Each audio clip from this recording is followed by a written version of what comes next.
Hello everyone, welcome back to our YouTube channel medical and nurses hub.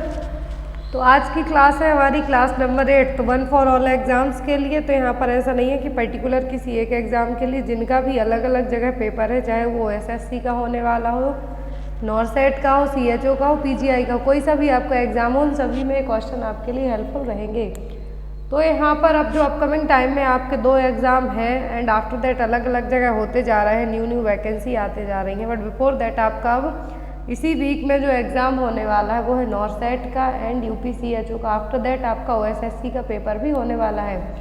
तो यहाँ पर जो आज की क्लास का फर्स्ट क्वेश्चन है वो है, Florence Nightingale was born in which country. Florence Nightingale से आपको एटलीस्ट 8 से 10 क्वेश्चन बनते हैं एग्ज़ाम में। पहला तो ये कि उनका जन्म कब हुआ और हम इंटरनेशनल नर्सेस डे कब मनाते हैं, क्यों मनाते हैं, तो ये भी आपको एग्जाम में क्वेश्चन आ सकते हैं। जीएमसीएच में आया था कि फ्लोरेंस नाइटिंगेल का जो जन्म है उसी दिन हम क्या मनाते हैं, तो उसी दिन हम क्या मनाते हैं, इंटरनेशनल नर्सेस डे। तो इसी टाइप के क्वेश्चन आपको एग्जाम में आ सकते हैं। तो फ्लोरेंस नाइटिंगेल का जो जन्म हुआ था, इनका जन्म कहाँ पर हुआ था, तो इनका जन्म हुआ था इटली में। लेडी विद द लैम्प के नाम से कौन जानी जाती है, फ्लोरेंस नाइटिंगेल। फ्लोरेंस नाइटिंगेल ने एक जो बुक लिखी है वो भी आपको, इन्होंने बुक्स तो बहुत सारी लिखी, लेकिन जो हमारे नर्सिंग एग्जाम में वो आती है उसका नाम भी आपको याद रखना है। इनकी डेथ कहाँ हुई थी, इनका डेट ऑफ बर्थ क्या है, ऑल ओवर थिंग्स आपको एग्जाम में आएंगी, तो आपको क्लियर करके जाना है अपने एग्जाम के लिए। नेक्स्ट क्वेश्चन है यहाँ पर, और हम हर साल इंटरनेशनल नर्सेस डे कब मनाते हैं, तो हम हर साल इंटरनेशनल नर्सेस डे मनाते हैं 12 मई को। क्यों? क्योंकि इसी दिन फ्लोरेंस नाइटिंगेल का जन्म हुआ था, lady with the lamp. Next है यहाँ पर question, which regulatory body is associated with registration of nurses in the state. यहाँ पर ये देखिए कौन सी रेगुलेटरी बॉडीज़ हैं जो नर्सेस का रजिस्ट्रेशन स्टेट में करवाने के लिए क्या करती हैं, हेल्प करती हैं। INC, Indian medical association, state nursing council या फिर स्टेट मेडिकल काउंसिल। तो ऐसी जो रेगुलेटरी बॉडी जो स्टेट के लिए पूछा है तो वो स्टेट नर्सिंग काउंसिल। अलग अलग स्टेट में अलग अलग स्टेट नर्सिंग काउंसिल, राजस्थान वालों के पास राजस्थान का नर्सिंग रजिस्ट्रेशन होगा, एमपी वालों के पास एमपी का होगा, यूपी वालों के पास यूपी का। यदि यहाँ पर कहते कि ऑल इंडिया के लिए तो वो होगा इंडियन नर्सिंग काउंसिल। क्या होगा? Indian nursing council. लेकिन स्टेट लेवल पे पूछा है नर्सिस रजिस्ट्रेशन के लिए तो क्या है, स्टेट नर्सिंग काउंसिल। नेक्स्ट है यहाँ पर, red cross society was founded by. तो रेड क्रॉस सोसाइटी की स्थापना किसने की थी? रेड क्रॉस सोसाइटी क्या काम करती है, जो भी इमरजेंसी होती है, डिजास्टर होता है, उसमें क्या करती है, हेल्प करती है। तो रेड क्रॉस सोसाइटी है, जो रेड क्रॉस सोसाइटी की स्थापना कब हुई थी, तो इसकी स्थापना हुई थी 1920 में, 1920 में। और इसकी स्थापना किसने की थी, तो इसकी स्थापना की थी किसने, हेनरी डोरेंट ने। इन्होंने हेनरी डोरेंट ने। और इसका जो नेटवर्क है रेड क्रॉस सोसाइटी का, यदि पूरे विश्व में पूछे तो 80 मिलियन पीपल्स को लेके, कितना, 80 million people. Indian red cross society, इसका काम क्या होता है, कभी भी कोई भी प्रॉब्लम हो तो वहाँ पर हेल्थ, ह्यूमन डिग्निटी या फिर ह्यूमन के लिए या फिर अलग अलग तरीके से बिना आपका रेस, सेक्स, आपकी जाति पहचाने आपकी हेल्प करना किसका काम है, रेड क्रॉस सोसाइटी का। तो हेनरी डोरेंट ने स्थापना की थी कब, 1920 में। नेक्स्ट है यहाँ पर, hospice is the treatment concept for. तो हॉस्पिस है जो ट्रीटमेंट कॉन्सेप्ट है किसके लिए, कार्डियक पेशेंट के लिए, टर्मिनली इल कैंसर पेशेंट के लिए, या फिर ऑल ऑफ दी अबव। किसके लिए है जो हॉस्पिस केयर ट्रीटमेंट किया जाएगा। तो हॉस्पिस केयर ट्रीटमेंट का मतलब है यहाँ पर terminally ill cancer patient. That means ऐसे पेशेंट जिनका हॉस्पिटल में डॉक्टर्स ने पूरा इलाज कर दिया। क्या है, डॉक्टर्स ने हॉस्पिटल में इनका पूरा ट्रीटमेंट कर दिया, लेकिन अब इनको क्या है, घर में रह के ही आपको उनकी केयर करना है। बहुत ही ज़्यादा क्या है, इल हैं, तो ऐसे केस के लिए, ऐसी ट्रीटमेंट केयर के लिए क्या कहा जाता है, हॉस्पिस केयर। और यूज़ की जाती है टर्मिनली इल कैंसर पेशेंट्स में। नेक्स्ट है यहाँ पर, power house of the cells. तो पावर हाउस सेल्स क्या है, माइटोकॉन्ड्रिया। क्या है, माइटोकॉन्ड्रिया। नेक्स्ट है यहाँ पर आपका, transformation of one type of cell into another type of cell. तो हमने जो पढ़ा है, सेल्स एक सेल से दूसरे सेल्स में ट्रांसफर हो जाए तो ये क्या कहलाएगी, हाइपरप्लासिया, मेटाप्लासिया, एनाप्लासिया, डिस्प्लासिया। ये सभी टर्म पढ़े हैं कैंसर के लिए है ये सभी चीज़ें। तो जब सेल्स एक सेल से दूसरी सेल में ट्रांसफॉर्म होती है तो ये क्या कहलाएगा, मेटाप्लासिया। जो मेटास्टेसिस कैंसर होते हैं, स्प्रेड वाले कैंसर होते हैं, उनमें देखने को मिलेगा, क्या होगा, मेटाप्लासिया, जिसमें एक सेल दूसरी सेल्स में क्या होगी, ट्रांसफॉर्म होगी। 1 से 2, 2 से 4, 4 से 8, इस तरीके से सेल्स का ट्रांसमिशन होगा, ट्रांसफॉर्मेशन होगा। तो क्या कहलाएगा। पर ऐसे node is located in which part of the heart. ये क्वेश्चन आपको इजी लग रहे होंगे, लेकिन आपके अपकमिंग एग्जाम में वन लाइनर क्वेश्चंस भी आते हैं, इसलिए आज की क्लास आपकी मोस्टली वन लाइनर क्वेश्चंस को लेके रहेगी। तो यहाँ पर ऐसे नोड है, किस पार्ट में होते हैं, हार्ट के, तो ये होते हैं राइट एट्रियम में। कहाँ पर, राइट एट्रियम में। चैम्बर पूछे तो 4 चैम्बर होते हैं, बेसिक एनाटॉमिकल क्वेश्चन है आपके लिए। नेक्स्ट है यहाँ पर the number of thoracic vertebra in human being. Thoracic कितनी होती है, सर्वाइकल कितनी होती है, तो और नंबर कितनी होती है, तो थोरेसिक वर्टिब्रा कितनी होती है ह्यूमन बीइंग में, टोटल कितनी, 12। कितनी होंगी, 12। नेक्स्ट है यहाँ पर in a patient of fever fastigium is term given to which of the following period. तो फीवर का पेशेंट है तो उसमें फास्टेजियम टर्म कब यूज़ किया जाएगा, जब ऑनसेट ऑफ फीवर हो, when body temperature in suddenly returning to normal, जब body temperature suddenly normal temperature में रिटर्न हो जाए, या फिर when body temperature has reached its maximum remains constant, that means एक हद तक बॉडी टेम्परेचर आपका बढ़ेगा लेकिन वहाँ जाके वो स्टॉप हो जाएगा, आफ्टर दैट ना तो बढ़ेगा ना ही घटेगा। फिर when body temperature gradually returning to normal, तो कौन सा यहाँ पर आपका सही होगा, फास्टेजियम का मतलब होगा कि बॉडी टेम्परेचर एक मैक्सिमम लेवल पे पहुंचकर वहाँ पर कांस्टेंट हो जाएगा, मतलब वहीं पे स्टॉप हो जाएगा। 102 डिग्री फ़ारेनहीट है तो 102 डिग्री फ़ारेनहीट होके स्टॉप हो जाएगा। नेक्स्ट है यहाँ पर in which of the following position patient is not lying down. तो कौन सी पोजीशन है जिसमें पेशेंट लेटेगा नहीं, फॉलोअर्स पोजीशन में, ट्रेंडलैंडबर्ग में, रोज पोजीशन में, फिर सिम्स पोजीशन में। कौन सी पोजीशन है जिसमें पेशेंट लेटेगा नहीं, लाइंग डाउन नहीं होगा, तो वो पोजीशन है यहाँ पर कौन सी, फॉलोअर्स पोजीशन, जिसमें पेशेंट हाफ सिटिंग पोजीशन में रहेगा, ना कि लेटेगा। तो यहाँ पर फॉलोअर्स पोजीशन किस में हेल्पफुल होती है, जिनको ब्रीदिंग प्रॉब्लम हो उनको ठीक करने के लिए, ब्रीदिंग डिफिकल्टी होती है तो उसको मैनेज करने के लिए फॉलोअर्स पोजीशन दी जाती है। नेक्स्ट वन है यहाँ पर bleeding gums is a feature of. तो ब्लीडिंग गम्स किसका फीचर है, किसकी कमी के कारण होने वाली प्रॉब्लम है, विटामिन ए के कारण, विटामिन B12, विटामिन सी, या फिर विटामिन डी, किसकी कमी के कारण ब्लीडिंग गम्स देखने को मिलेगा, तो ये होगा विटामिन सी की कमी के कारण, जिसको हम क्या कहेंगे, स्कर्वी। क्या होगा, स्कर्वी किसके कारण होगा, विटामिन सी की कमी के कारण, फिर क्या है, bleeding gums. Next one above what body temperature term hyperpyrexia is used. Pyrexia का मतलब होता है फीवर, क्या होगा, फीवर। अब हाइपरपायरेक्सिया का मतलब यहाँ पर क्या होगा, जब बॉडी टेम्परेचर कितना होगा आपका, तो जब बॉडी टेम्परेचर 105 डिग्री फ़ारेनहीट होगा तब इसको क्या कहा जाएगा, हाइपर पायरेक्सिया। नॉर्मल होता है 98.6 डिग्री फ़ारेनहीट, लेकिन जब इससे ज़्यादा जाता है तो फीवर कंसीडर किया जाता है, लेकिन तब क्या कहेंगे हम, पायरेक्सिया। लेकिन जब यहाँ पर हाइपर पायरेक्सिया पूछते हैं तो कितना होगा, 105 डिग्री फ़ारेनहीट से कवर करेगी एज कम्पेयर टू नॉर्मल के। जो पूरी अम्लाइकल कॉर्ड है वो क्या होगी, प्लेसेंटा को कवर करेगी instead of central mass. And जो यहाँ पर थर्ड लास्ट ऑप्शन है बैटलडोर प्लेसेंटा, तो बैटलडोर प्लेसेंटा में अम्लाइकल कॉर्ड क्या होगी, प्लेसेंटल मार्जिन से अटैच ना हो के डायरेक्ट अंदर की तरफ इंसर्ट होगी। तो ये सभी क्या हो गई, एबनॉर्मलिटीज हो गई प्लेसेंटा की। तो यहाँ पर जो आपका आंसर है वो क्या है, placenta एसेटा।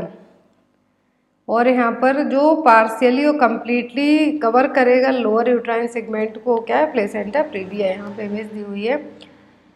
Next is in following which statement is not true regarding amniotic fluid. तो यहाँ पर एमनियोटिक फ्लूइड को लेके कौन सा पॉइंट है जो सही नहीं है। ऑप्शन में है specific gravity about 1.010, near term its colour red, it is alkaline in nature, at term its measure about 600 to 700 ml। तो ऐसी कंडीशन जिसमें क्या होगा, आपको बताना है कि एमनियोटिक फ्लूइड को लेके पॉइंट सही नहीं है। तो ऑप्शन में है स्पेसिफिक ग्रेविटी, तो जो स्पेसिफिक ग्रेविटी बताई गई है वो बिल्कुल सही है, एल्कलाइन नेचर का होता है एमनियोटिक फ्लूइड। और टर्म में प्लेसेंटा, टर्म का मतलब है कि जब 37 वीक्स ऑफ जेस्टेशन हो जाते हैं तो उस टाइम पर जो एमनियोटिक फ्लूइड का लेवल होता है वो कितना होता है 600 से 700 ml। कितना होगा 600 से 700 ml।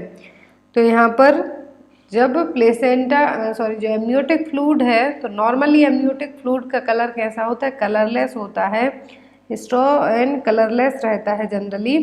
बट यहाँ पर पूछा है कि सही नहीं है तो वो क्या है, near term its colour is red. तो एमनियोटिक फ्लूइड का कलर है जो लाल और रेड कभी नहीं होता। रेड जब होगा जब कोई हेमरेजिक कंडीशन हुई हो, इंटरनल हेमरेजिक कंडीशन हुई हो, उस केस में एमनियोटिक फ्लूइड का कलर रेड हो सकता है, बट नॉर्मली नहीं होगा। तो यहाँ पर आपका आंसर क्या होगा second, near term its colour is red. यदि ग्रीनिश टाइप से कलर होता है दैट मीन्स क्या है, मेकोनियम स्टैंड प्रेजेंट है। यहाँ पर ये देखिए, और कुछ अलग अलग कंडीशन भी होती हैं कि यहाँ पे पूछा एमनियोटिक फ्लूइड के क्या फीचर स्टेटमेंट नहीं है, तो वो हो गया कि कलर रेड नहीं होता है। बट यदि पूछते हैं कि एमनियोटिक फ्लूइड कितना होना चाहिए तो ये नॉर्मल है। एबनॉर्मलिटी कब कंसीडर की जाएगी, तो नॉर्मली 600 से 700 ml कंसीडर किया गया है। बट यदि यही amniotic fluid less than 5 centimetre, और जो यहाँ पे एमनियोटिक फ्लूइड इंडेक्स चेक किया जाता है, AFI जो चेक किया जाता है, तो एमनियोटिक फ्लूइड इंडेक्स है जो यदि लेस देन 5 सेंटीमीटर होता है या फिर डीपेस्ट वर्टिकल पूल होता है वो लेस देन 2 सेंटीमीटर हो जाए, तब एक कंडीशन किस में आएगी, ओलिगोहाइड्रोमनियास में, मतलब कि एमनियोटिक फ्लूइड कम है।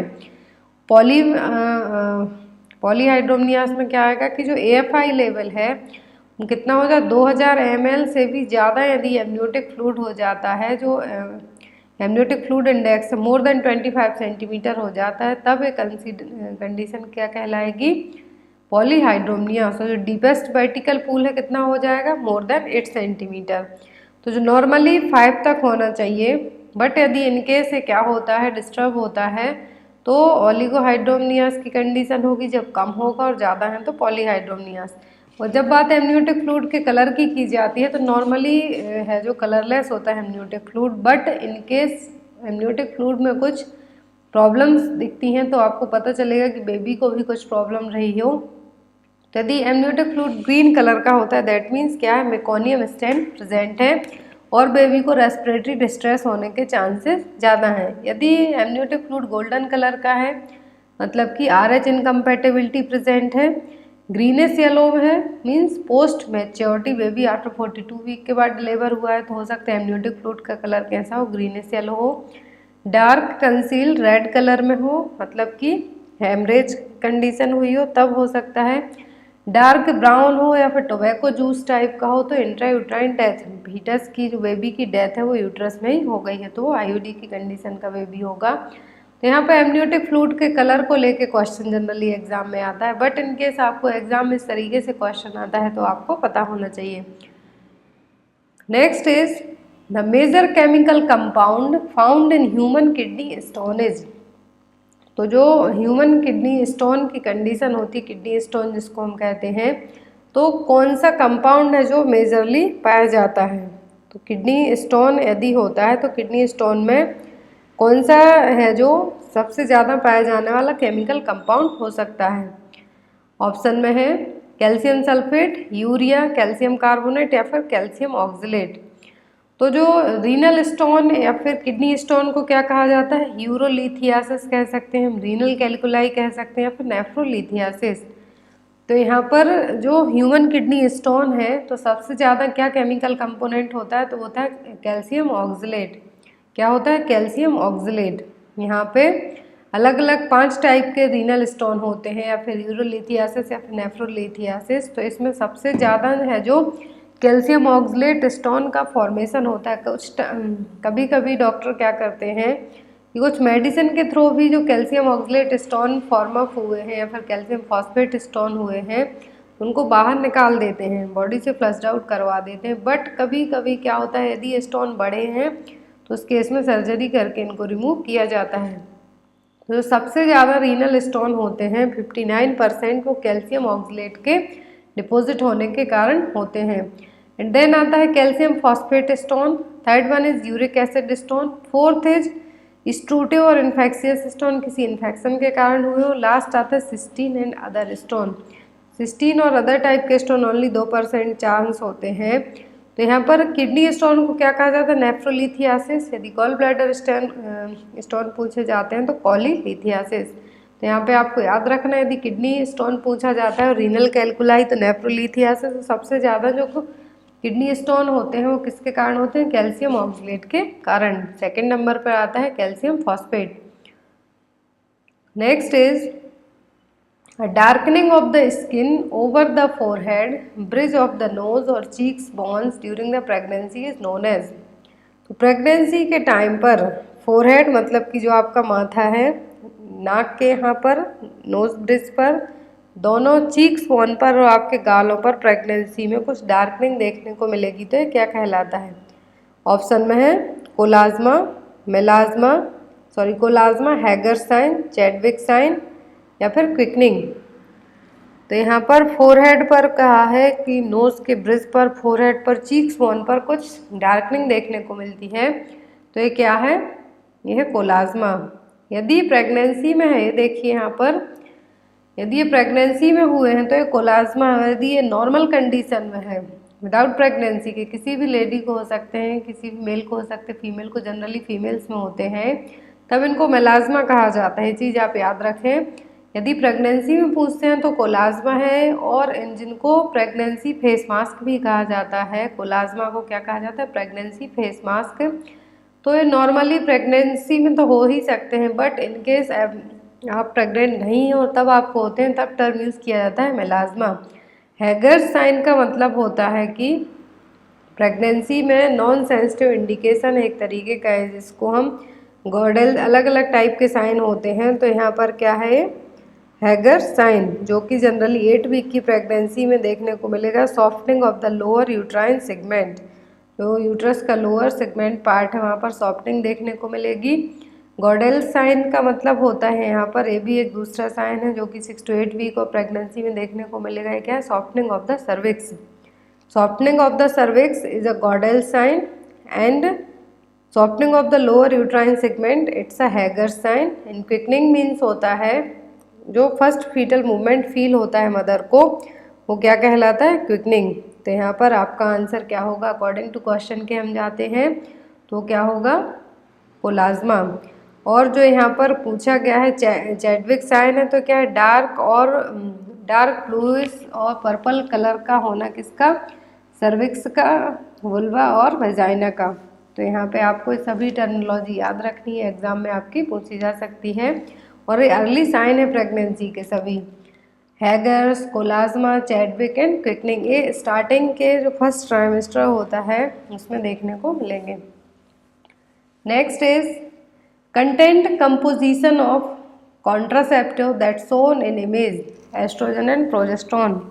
तो यहाँ पर जो एक इमेज दिख रही है आपके लिए, इसमें आपको बताना है कि जो कंटेंट है वो क्या क्या है। तो उसमें क्या है? एस्ट्रोजन और प्रोजेस्टेरोन है। तो यहाँ पे आपको इनका कंपोजिशन है जो बताना है। ऑप्शन में 15 mcg, 30 mcg, 30 mcg, 150 mcg, 150 mcg, 30 mcg या फिर D, all of the above. तो यहाँ पर जो कॉन्ट्रासेप्टिव इमेज में दिख रही है, तो इसमें टोटल 28 पिल्स होती हैं, जिसमें से 21 हार्मोनल पिल्स हैं और 7 क्या हैं? आयरन की पिल्स होती हैं इसमें। तो टोटल जो 28 पिल्स हैं यहाँ पर, तो इनमें आपको बताना है इनका कंपोजिशन क्या है, एस्ट्रोजन कितना होता है, प्रोजेस्टेरोन कितना होता है। तो यहाँ पर जो एस्ट्रोजन और प्रोजेस्टेरोन का कंपोजिशन पूछा है वो होता है 30 mcg estrogen and 150 mcg progesterone.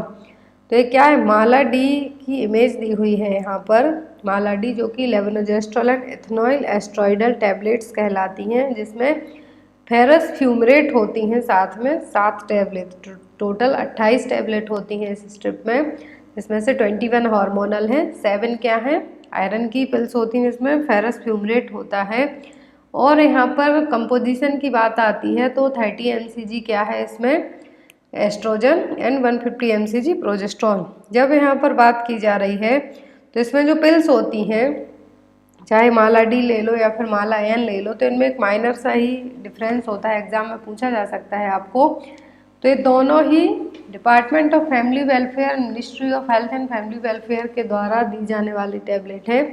जो कि लो डोज ओरल पिल्स आती हैं, ब्रांड नेम है माला डी और माला एन, दो नाम से आती हैं, जिसमें लेवोनोजेस्ट्रोल 0.15 mg एंड एथेनॉल एस्ट्रॉइडल कितना होता है 0.03 mg।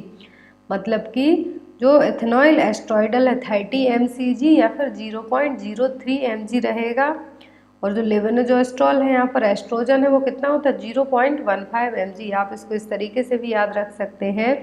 और इसमें टोटल 28 पिल्स रहती हैं, जिसमें से 21 ओरल कॉन्ट्रासेप्टिव और हार्मोनल पिल्स हैं, और 7 जो ब्राउन कलर की होती हैं, ब्राउन कलर की 60 mg फेरस फ्यूमरेट टैबलेट रहती हैं। जो फेरस फ्यूमरेट है इसका यदि कंपोजिशन आता है तो कितना होता है 60 mg। और ये दोनों अवेलेबल रहती हैं, बट जो माला एन है ये फ्री ऑफ कॉस्ट रहती है as compare to Mala D के। माला डी के है जो 3 रुपीज़ पर पैकेट के हिसाब से आपको पे करना पड़ेगा, बट माला एन क्या है, फ्री सप्लाई होती है इनकी PSC urban family welfare centre में। और ये कब स्टार्ट की जाती हैं, तो मेंस्ट्रुएशन के 5th डे से इनको स्टार्ट किया जाता है। एग्जाम में आपको आता है, जो ओरल कॉन्ट्रासेप्टिव पिल्स होती हैं इनको कब स्टार्ट किया जाना चाहिए, 5th day of your menstrual period. And यदि इनकेस आपको आता है कि माला डी दी जाती है और माला एन दिया जाता है, इसका एक बेसिक सा डिफरेंस पूछते हैं, तो आपको याद रखना है कि जो माला डी है इनकी सप्लाई क्या होती है, इनके लिए चार्जेस पे करना पड़ सकता है 3 रुपीज़ पर पैकेट, बट जो माला एन है क्या है, फ्री ऑफ कॉस्ट रहती हैं। सेम कंपोजिशन रहता है, इनका केमिकल कंपोनेंट सेम होता है। 5th day of menstrual cycle से इनको स्टार्ट करना चाहिए। टोटल 28 टैबलेट होती है, इसमें से 21 क्या हैं हार्मोनल पिल्स हैं, और बाकी रिमेनिंग 7 हैं जो क्या हैं फेरस फ्यूमरेट की आयरन टैबलेट है। Next is which of the following action is not used to prevent excessive haemorrhage in the 3rd stage of labour. 3rd stage of labour में कौन सा मेजर है जो यूज़ नहीं किया जाएगा, एक्सेसिव हेमरेज, एक्सेसिव ब्लीडिंग हो रही है तो उसको प्रिवेंट करने के लिए। ऑप्शन में है oxytocin administration, uterine massage, Methergine administration या फिर एपिजियोटॉमी। तो 3rd स्टेज ऑफ लेबर में क्या किया जाता है कि ब्लीडिंग को प्रिवेंट करने के लिए सभी मेजर्स यूज़ किए जाते हैं। तो कौन सा मेजर है जो यूज़ नहीं किया जाएगा, तो वो होगा एपिजियोटॉमी, क्योंकि एपिजियोटॉमी सेकंड स्टेज में परफॉर्म किया जाएगा जब बेबी का हेड क्या हो रहा हो, क्राउनिंग हो गई हो कम्प्लीटली, बेबी का हेड फंस रहा हो, तो उस टाइम पे एपिजियोटॉमी परफॉर्म की जाएगी। वेजाइना और एनल एरिया के बीच में कट लगाया जाएगा जिससे बेबी के हेड को इजीली बाहर निकाला जा सके। बट यहाँ पे पूछा गया है कि 3rd स्टेज ऑफ लेबर में क्या नहीं किया जाएगा जिससे ब्लीडिंग को प्रिवेंट कर सके, तो वो है एपिजियोटॉमी। ऑक्सीटोसिन एडमिनिस्ट्रेशन किया जाएगा, यूट्राइन मसाज दी जाएगी, मिथार्जिन दिया जाएगा, एपिजियोटॉमी नहीं की जाएगी। तो यहाँ पर टोटल 4 स्टेज होती हैं लेबर की। 1st स्टेज ऑफ लेबर में क्या होता है, सर्वाइकल डायलिटेशन होता है। 2nd स्टेज में फुल सर्विक्स डायलेट से लेके बेबी एक्सपेल्ड आउट होता है। 3rd स्टेज में बेबी एक्सपेल्ड आउट होने से लेकर प्लेसेंटा एक्सपेल्ड आउट होने तक की स्टेज क्या है, 3rd स्टेज ऑफ लेबर है। तो प्लेसेंटा एक्सपेल्ड आउट होगा तो उसी टाइम पर ब्लीडिंग होने के चांसेस भी ज़्यादा होते हैं, तो उस टाइम पे एपिजियोटॉमी नहीं की जाएगी, जबकि ऑक्सीटोसिन दिया जाएगा, यूट्राइन मसाज दी जाएगी, मैनुअल यूट्राइन मसाज दी जाएगी, और यहाँ पर मिथार्जिन एडमिनिस्ट्रेशन भी किया जाएगा। 4th स्टेज होती है ऑब्जर्वेशन वाली स्टेज, जिसमें आफ्टर प्लेसेंटा एक्सपेल्ड आउट होने के बाद मदर और बेबी दोनों को ऑब्जर्व किया जाता है। तो यहाँ पर आपका आंसर क्या होगा, D, episiotomy. Next is in case of multiple delivery which action is not appropriate after the birth of the first baby. तो यहाँ पर क्वेश्चन है कि मल्टीपल डिलीवरी में कौन सा एक्शन है जो ठीक नहीं होगा एक बच्चे के जन्म के बाद। ऑप्शन में methergine administration, cord clamping, oxytocin administration या फिर एपिजियोटॉमी।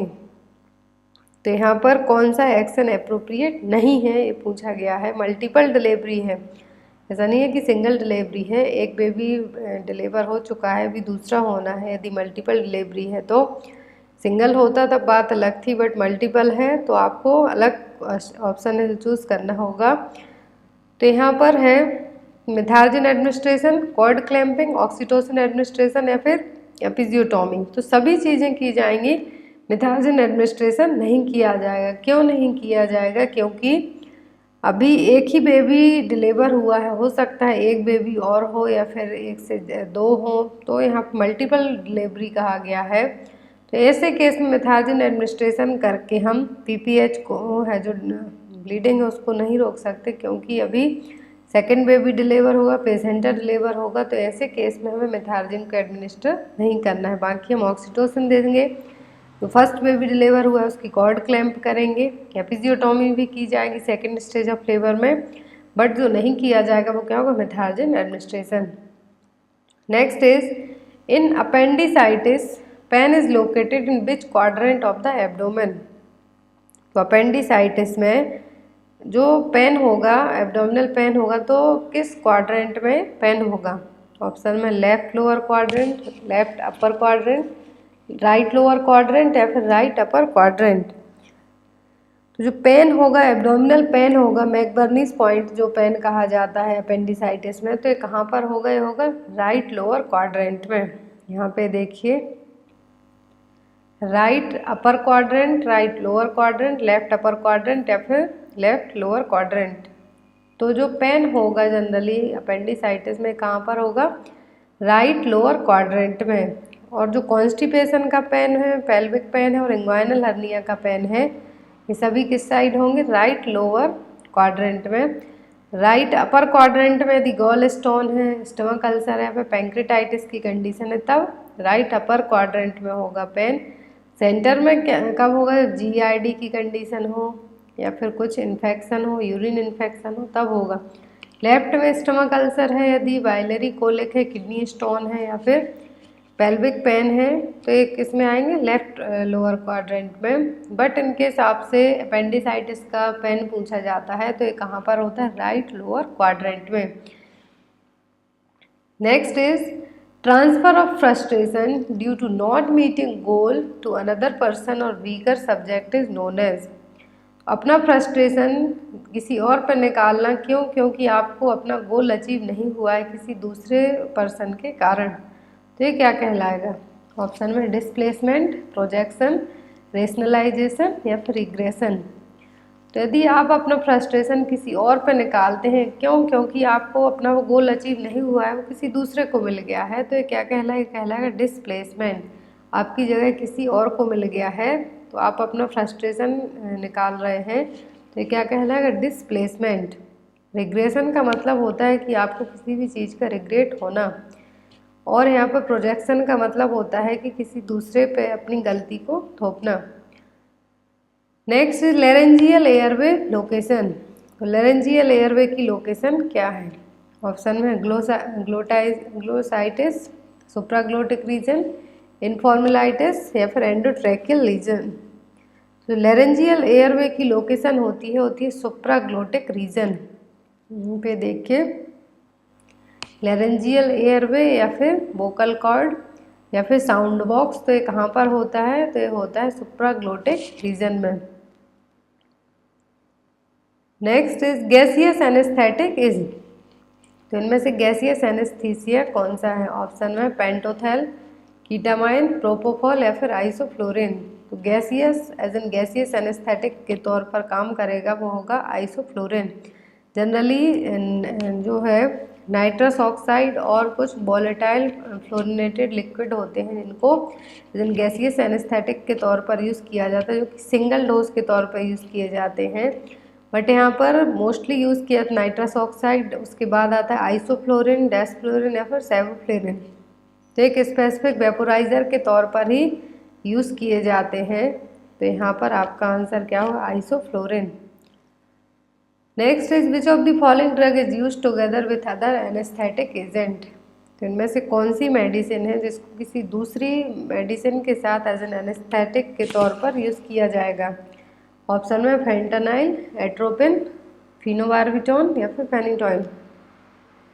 दैट मीन्स कि ये मेडिसिन है, सिंगल अकेले यूज नहीं की जाती, इसको किसी दूसरी मेडिसिन के साथ यूज़ किया जाता है और एज एन एनेस्थेटिक एजेंट के तौर पे यूज़ किया जाएगा। तो क्या होगा? फेंटानाइल। फेंटानाइल क्या है? एक पावरफुल ओपियोइड्स है, जो कि पेन मेडिकेशन के तौर पर किसी दूसरी मेडिसिन के साथ मिलके as an anaesthesia anaesthetic agent का काम करेगी। तो इसका यूज़ एक रिक्रेशनल ड्रग के तौर पर भी किया जाता है, जिसको हीरोइन, मेथाम्फेटामाइन या फिर कोकीन अदर के साथ किया जाता है, जो कि अदर मेडिसिन का क्या करेगी, इफेक्ट कम करती है। तो आपको इतना याद नहीं रखना है, आपको यही याद रखना है कि जो फेंटानाइल है एक पावरफुल ओपियोइड्स, इसका यूज़ किसी अदर मेडिसिन के साथ मिला के एज एन एनेस्थीसिया के तौर पर इसको यूज़ किया जाता है। Next is lactation acts as natural contraceptive for lactating mother how many days. तो लैक्टेशनल एमनोरिया मेथड आपने पढ़ा होगा, तो ये सेम है कि लैक्टेशन है जो ब्रेस्ट फीडिंग है, कंप्लीट ब्रेस्ट फीडिंग होती है, एक्सक्लूसिव ब्रेस्ट फीडिंग होती है, तो मदर में कितने दिनों तक के लिए एज ए नेचुरल कॉन्ट्रासेप्टिव का काम करेगी। ऑप्शन में 42 डेज, 60 डेज, 75 डेज या फिर 90 डेज। तो यहाँ पर एज एन कॉन्ट्रासेप्टिव का काम यदि लैक्टेशनल एमनोरिया मेथड है यूज़ की जाती है, तो बेबी यदि 90 डेज तक, एटलीस्ट 90 दिनों तक ये क्या करेगी, एज एन नेचुरल कॉन्ट्रासेप्टिव के तौर पर काम करेगी। बट इसकी जो एफिकेसी है वो 100% श्योरिटी है जो नहीं कह सकते हैं, क्योंकि जब मेनली कुछ ऐसी मेथड हैं जिनको हम कंसीडर कर सकते हैं कि 95% श्योरिटी के साथ रहेंगी, as an most important contraceptive के तौर पर काम करेंगी, बट लैक्टेशनल एमनोरिया मेथड को हम कंप्लीट और क्या कह सकते हैं, सेफ कॉन्ट्रासेप्टिव नहीं कह सकते हैं। तो यहाँ पर आपका आंसर क्या होगा, 90 दिनों तक के लिए जो लैक्टेशन है एज एन कॉन्ट्रासेप्टिव का काम करेगा। Next is loss of muscle coordination result from damage to. तो मसल कोऑर्डिनेशन किसके कारण बिगड़ेगा, किसके डैमेज होने के कारण बिगड़ेगा। ऑप्शन में है हाइपोथैलेमस, सेरिब्रम, मिड ब्रेन या फिर सेरिवेलम। तो मसल कोऑर्डिनेशन किसके डैमेज होने के कारण होगा, सेरिवेलम के कारण, क्योंकि मसल कोऑर्डिनेशन बॉडी का मूवमेंट कौन कंट्रोल करता है, cerebellum. Next is a weak portion of an arterial wall में bulge out formatting a sac which is known as. तो आर्टेरियल वॉल का कुछ वीक सेक्शन है, जो कमजोर पोर्शन है, वो क्या होता है, बल्ज आउट होता है और जिसके कारण एक सैक बनता है। तो ये क्या कहलाएगा, ऑप्शन में एथेरोस्क्लेरोसिस, एन्यूरिज्म, एनास्टोमोसिस या फिर आर्टेरियोस्क्लेरोसिस। तो यहाँ पर कुछ जो आर्टरी है जिनका वीक सेक्शन क्या होता है, बल्ज हो जाएगा किसी दूसरे ऑर्गन के यहाँ पर और उसके कारण एक सैक का फॉर्मेशन होगा, तो ये क्या कहलाएगा, एन्यूरिज्म। ये देखिए यहाँ पर जो नॉर्मल आर्टरी है इस तरीके से होंगी, बट एथेरोस्क्लेरोसिस यदि पूछा जाता है तो इसमें फैट का डिपोजिशन, लिपिड का डिपोजिशन होगा, तो आर्टरी नैरो होगी, हार्ड हो जाएगी। और एन्यूरिज्म में क्या होगा कि जो वीक सेक्शन है आर्टरी का, या किसी दूसरे ऑर्गन के यहाँ पे बल्ज होगा, जिसके कारण बल्जिंग हो रही है, इसके कारण एक सैक का फॉर्मेशन होता है।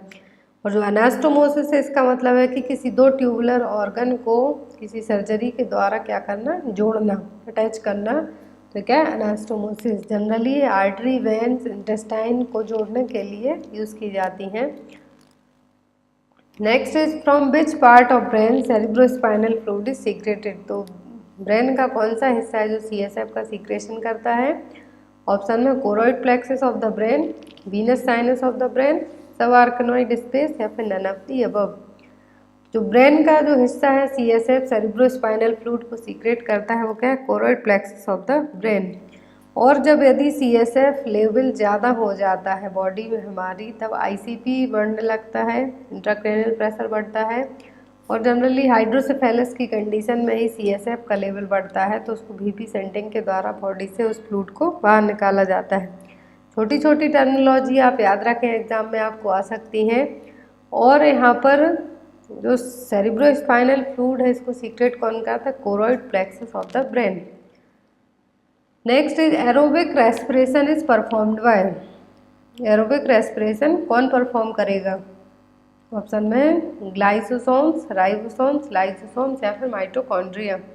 तो एरोबिक रेस्पिरेशन में ऑक्सीजन की ज़रूरत पड़ती है और इसका परफॉर्म कहाँ पे होता है, कौन करता है, माइटोकॉन्ड्रिया। ये देखिए 2 टाइप की जो रेस्पिरेटरी प्रोसेस होती है, एरोबिक और एनारोबिक। तो एनारोबिक में क्या होगा, जो लैक्टिक एसिड वाले एनिमल्स हैं, ईस्ट होती हैं, वो करती हैं ये वाली एनारोबिक। और एरोबिक जितने भी लाइव ऑर्गन है, जीव जंतु हैं, जिसमें CO2 बाहर निकाली जाती है और H2O, तो ये किस में आएंगे, एरोबिक में। और एक कौन कौन करता है, साइटोप्लाज्म और माइटोकॉन्ड्रियन।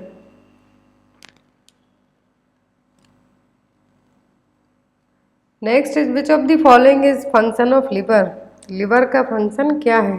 ऑप्शन में है elimination of carbohydrate, concentration of bile, synthesis of plasma protein, या फिर सीक्रेशन ऑफ कोलिसिस्टोकाइनिन।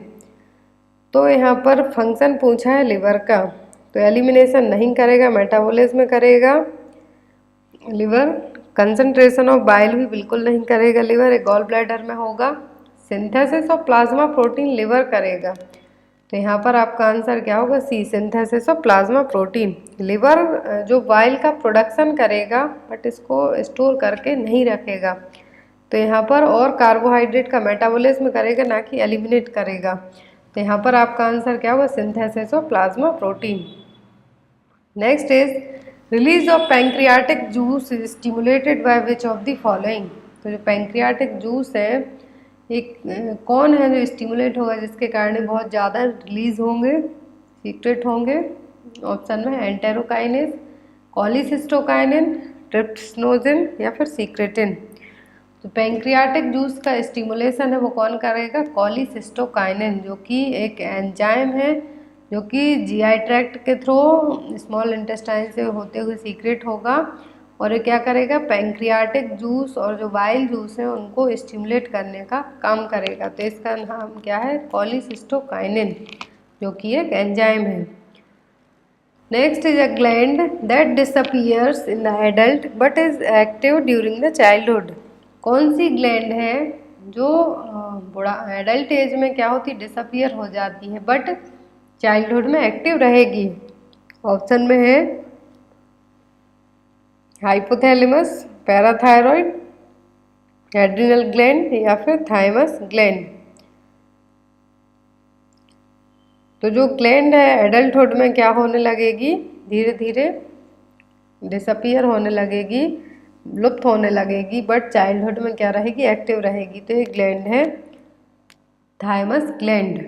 क्या है, थाइमस ग्लैंड। थाइमस ग्लैंड है जो एक प्राइमरी लिम्फॉइड ऑर्गन है, जो कि इम्यून सिस्टम के लिए बहुत ही ज़्यादा अच्छे तरीके से काम करता है। तो यहाँ पर जो थाइमस ग्लैंड है कहाँ पर प्रेजेंट रहती है, थायराइड ग्लैंड के पास में ये थाइमस ग्लैंड प्रेजेंट रहती है। बट जो यहाँ पर जो थाइमस ग्लैंड है इसका काम क्या होता है कि जो टी सेल्स के डेवलपमेंट और उनके फंक्शनल में हेल्प करना, जो यहाँ पर एक्टिव रहेगी चाइल्डहुड में, तभी आपकी इम्यूनिटी के लिए हेल्पफुल रहेगी। तो एक इम्यूनिटी के लिए बहुत ही अच्छा ऑर्गन है। तो ये एडल्ट में जैसे जैसे एज बढ़ती जाएगी विलुप्त होती जाएगी, आपकी बॉडी में डिसअपियर होती जाएगी, बट चाइल्डहुड में प्रेजेंट रहेगी, एक्टिव रहेगी। Next is the only gland of body with both exocrine and endocrine property. तो कौन सी ग्लैंड है जो एंडोक्राइन और एक्सोक्राइन दोनों का काम करेगी। ऑप्शन में लिवर, हाइपोफेजियल एक्सिस, ओवरी, या फिर पैंक्रियास। तो जो ग्रंथि है एंडोक्राइन और एक्सोक्राइन दोनों का काम करेगी, वो क्या होगी, पैंक्रियास। तो यहाँ पर आपका आंसर क्या होगा, D. Next is the difference between systolic and diastolic pressure is known as. तो सिस्टोलिक ब्लड प्रेशर और डायस्टोलिक ब्लड प्रेशर के बीच का जो डिफरेंस है क्या कहलाएगा। ऑप्शन में blood pressure, pulse pressure, apical pressure, या फिर लेटरल प्रेशर। तो सिस्टोलिक और डायस्टोलिक के बीच का जो डिफरेंस है कहलाता है पल्स प्रेशर। इसको कैसे कैलकुलेट करेंगे, पल्स प्रेशर को सिस्टोलिक ब्लड प्रेशर में से डायस्टोलिक ब्लड प्रेशर को आप घटा देंगे, माइनस कर देंगे, तो पल्स प्रेशर है जो निकल आएगा। बहुत ईजी है, एग्जाम में आपको हो सकता है सिस्टोलिक बीपी दे दें, डायस्टोलिक दे दें, कहें कि पल्स प्रेशर निकालो, या फिर पल्स प्रेशर और एसबीपी दे दें तो आपसे कहें कि डायस्टोलिक ब्लड प्रेशर कैलकुलेट कीजिए। तो यहाँ पे आपको ये फॉर्मूला यूज़ करके आप निकाल सकते हैं कि पल्स प्रेशर कैसे निकलेगा। सिस्टोलिक ब्लड प्रेशर में से डायस्टोलिक ब्लड प्रेशर को माइनस करना है, या फिर डिफरेंस है सिस्टोलिक बीपी और डायस्टोलिक बीपी के बीच का पल्स प्रेशर।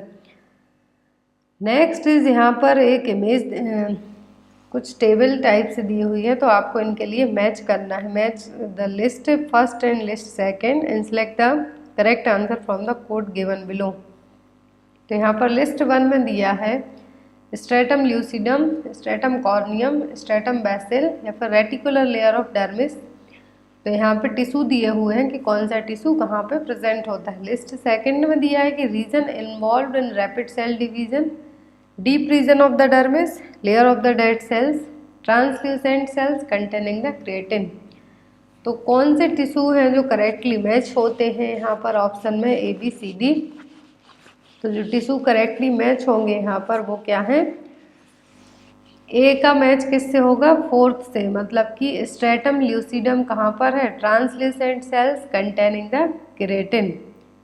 एंड जो सेकंड आता है तो बी क्या है, स्ट्रेटम कॉर्नियम, तो इसका वो layer of the dead cells. Third is stratum basale, तो इसका होगा region involved in rapid cell division. Last is D 4th reticular layer of dermis का क्या होगा, deep region of the dermis. तो यहाँ पर सभी को मैच करना है, तो आंसर क्या होगा यहाँ पर सी। जरूरी नहीं इसी टाइप से हो सकता आपको बॉडी के अलग अलग जगह के टिश्यू दिए जाएं और लोकेशन पूछी जाए कि ये टिश्यू कहाँ पर पाए जाते हैं, तो इस टाइप से भी क्वेश्चन आपको आ सकता है। Next epidemic dropsy is due to, तो एपिडेमिक ड्रॉपसी किसके कारण होगी, ऑप्शन में है सैंग्यूनेस, BOAA, ड्रग इंड्यूस्ड या फिर अर्गोट। तो एपिडेमिक ड्रॉपसी है जो किसके कारण होगी, सैंग्यूनेस के द्वारा, क्योंकि जो एपिडेमिक ड्रॉपसी एक क्लिनिकल स्टेज है जिसमें किसी भी एडल्ट्रेशन के कारण, कुछ मिलावट के कारण, जैसे कि अर्जियोमिन मेक्सिकाना ऑयल को एडिबल ऑयल्स के साथ मिला के यूज़ किया जाता है, तो जो कंडीशन होगी वो क्या कहलाएगी, एपिडेमिक ड्रॉपसी। इसमें जनरली जो सैंग्रेनिन एंड डिहाइड्रोसैंग्रेनिन है, 2 मेजर टॉक्सिक एल्कलॉइड्स मिलाए जाते हैं अर्जिमिन ऑयल में, जिसके कारण एक कंडीशन होगी। और इसमें जो क्या होगा, कैपिलरी परमेबिलिटी होगी, कैपिलरी डायलिटेशन होगा, साथ ही साथ एक नर्वस सिस्टम में कुछ प्रॉब्लम होगी। तो यहाँ पर एपिडेमिक ड्रॉपसी इसके कारण होगी सैंग्यूनेस के द्वारा। Next is which of the following vitamin content the cobalt, कौन सा विटामिन है जिसमें कोबाल्ट पाया जाता है, ऑप्शन में vitamin A, vitamin B, vitamin C या फिर विटामिन डी। जो कोबाल्ट पाया जाता है विटामिन B12 में, साइनोकोबालमिन जो हमने पढ़ा है उसमें प्रेजेंट होता है। इसकी कमी के कारण मेगालोब्लास्टिक एनीमिया की कंडीशन क्रिएट होती है। Next is protein content of human milk is, तो ह्यूमन मिल्क में कितना प्रोटीन पाया जाता है, ऑप्शन में 1.1 ग्राम पर 100 ml, 2.1 ग्राम पर 100 ml, 3.1 ग्राम पर 100 ml या फिर 4.1 ग्राम पर 100 ml। तो जो ह्यूमन मिल्क में कंटेंट पूछा है कि प्रोटीन कितना होता है, तो होता है 1.1 ग्राम पर 100 ml। 100 ml दूध में 1.1 ग्राम क्या होगा, ह्यूमन मिल्क में प्रोटीन प्रेजेंट होगा। 65 से 70 किलो कैलोरी है जो मिलेगी पर 100 मिल्क में। देन प्रोटीन का कंपोजिशन कितना होगा, 1.1 gram.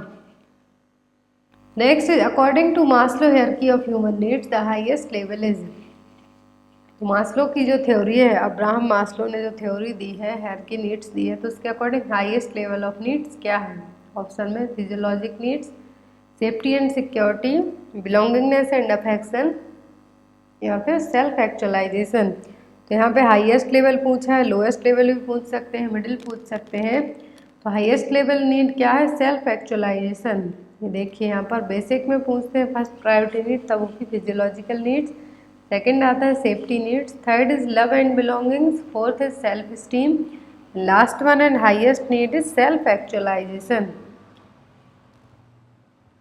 Next is on the basis of human development index countries with high HDI are categorised as, तो ह्यूमन डेवलपमेंट इंडेक्स के अकॉर्डिंग यदि हाई है जो इंडेक्स 1 से 10 तक जो गिनती होती है, तो उसमें HDI क्या है, ज़्यादा है, तो किस कैटेगरी की कंट्री को सबसे ज़्यादा HDI दिया जाएगा, ऑप्शन में डेवलपिंग, डेवलप्ड, लीस्ट डेवलप या फिर अंडर डेवलप।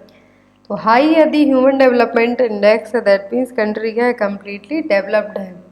डेवलपिंग में वहाँ पर डेवलपमेंट होते जा रहा है धीरे धीरे, बट कंप्लीट नहीं है, तब होंगी developing. But high human development index किसको दिया जाता है, डेवलप्ड कंट्री को। और जो हाई जो ह्यूमन डेवलपमेंट इंडेक्स है कौन देता है, UNDP, United Nation Development Programme है जो देते हैं इसके लिए। तो इसमें 4 मेजर इंडिकेटर हैं जिसके तौर पर HDI दिया जाता है। Health, expected year of schooling, means of year of schooling of education, gross national income per capita of standard living.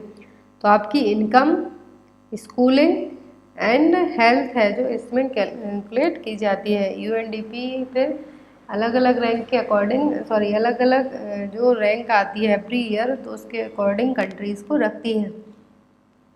तो यहाँ पर HDI ज़्यादा किसको दिया जाएगा, जो कंट्री डेवलप्ड है। Next is match the list first and second and select the correct answer from the code given below. तो यहाँ पर केमिकल नेम दिए हुए हैं विटामिन के, एंड देन आपको लिस्ट सेकेंड से मैच करना है। ऑप्शन में है retinol, pellagra, tocopherol multiple bleeding tenderness, niacin muscular weakness, या फिर एस्कॉर्बिक एसिड, केराटोमलेशिया। सभी को पता है रेटिनॉल और विटामिन ए की कमी के कारण क्या होगा, केराटोमलेशिया। तो यहाँ पर जो करेक्ट आंसर है वो होगा ए का 4th है रेटिनॉल क्या है, केराटोमलेशिया। एंड सेकंड में आता है टोकोफेरल, विटामिन डी है जो टोकोफेरल, विटामिन डी किसके लिए ज़रूरत पड़ेगी, मस्कुलर वीकनेस हो सकती है इसके कारण। थर्ड पर आता है नियासिन, तो नियासिन के लिए, नियासिन की कमी के कारण क्या होगा, पेलाग्रा। 4D है जो डिसीज़ है डिमेंशिया, डर्मेटाइटिस एंड डेथ, तो क्या है niacin. Ascorbic acid, vitamin C, vitamin C की कमी के कारण क्या होगा, स्कर्वियर मल्टीपल ब्लीडिंग टेंडेंसीज। तो यहाँ पर आपका आंसर क्या होगा, A. Next is the recommended daily energy intake of an adult pregnant women with heavy work is. Heavy work यदि कोई वुमेन करती है प्रेगनेंसी में तो उसको कितनी एनर्जी की ज़रूरत पड़ेगी डेली। ऑप्शन में है 3200 kilo calorie, 2900 kilo calorie, 2500 kilo calorie, या फिर 2100 किलो कैलोरी। यदि कोई वुमेन नॉर्मली वर्क करती है तब उसको 300 किलो कैलोरी एक्स्ट्रा ज़रूरत पड़ेगी। इन केस वो हैवी वर्क करती है, नॉर्मल कैलोरी में 300 कैलोरी और ऐड करना है, बट वो यदि हैवी वर्क करती है तो 500 किलो कैलोरी तक की एक्स्ट्रा ज़रूरत पड़ेगी। तो यहाँ पर आपका आंसर होगा 2900 किलो कैलोरी। कितना, 2900 किलो कैलोरी, क्योंकि हैवी वर्क कर रही है प्रेग्नेंट वुमेन इसलिए। Next is when performing CPR of an adult how deep should the chest compression be. CPR यदि किसी पर्सन को हम देते हैं, CPR देते टाइम चेस्ट कंप्रेशन कितना होना चाहिए। ऑप्शन में है 1.5 इंच, 2 इंच, 2.5 इंच, या फिर 3 इंच।